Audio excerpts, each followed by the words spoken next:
मेरे YouTube channel animal sound safari में आपका स्वागत है। आज मैं आप लोगों को एलिफेंट के बारे में बता रहा हूँ।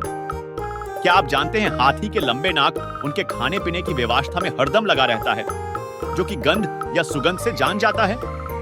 हाथी की बोलने की ध्वनि कभी-कभी संगीत जैसी लगती है और इसे गजबान कहा जाता है।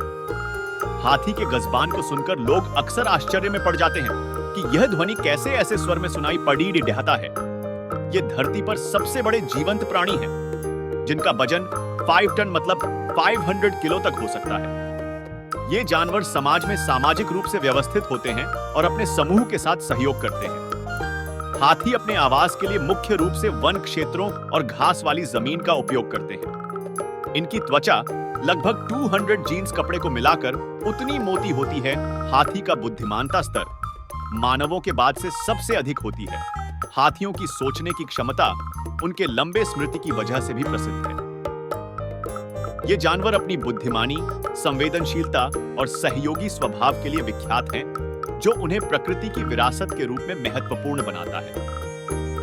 हाथियों की अपनी एक विशेष श्रृंखला और उपस्थिति होती है, जिसे हेर्ड कहा जाता है, जो एक लीडर जैसा होता है। हाथी खाने के लिए अपने संगठन में सामूहिक रूप से काम करते हैं, जिसे वीडियो में देख भी सकते हैं। हाथियों की अपनी विशेष ध्वनि के कारण वे अपने समूह के सदस्यों को दूर से भी पहचान सकते हैं और अपने पास बुला भी सकते हैं। इनकी आंखें सामान्य व्यक्ति की आंखों की तुलना में बड़ी होती हैं, जिससे वे रात के समय भी अच्छी तरह से देख सकते हैं। इनकी जीवन शैली और आदतें उन्हें एक अद्वितीय स्थान पर ला देती है, जो उन्हें पृथ्वी के सर्वोत्तम प्राणियों में से एक बनाती है।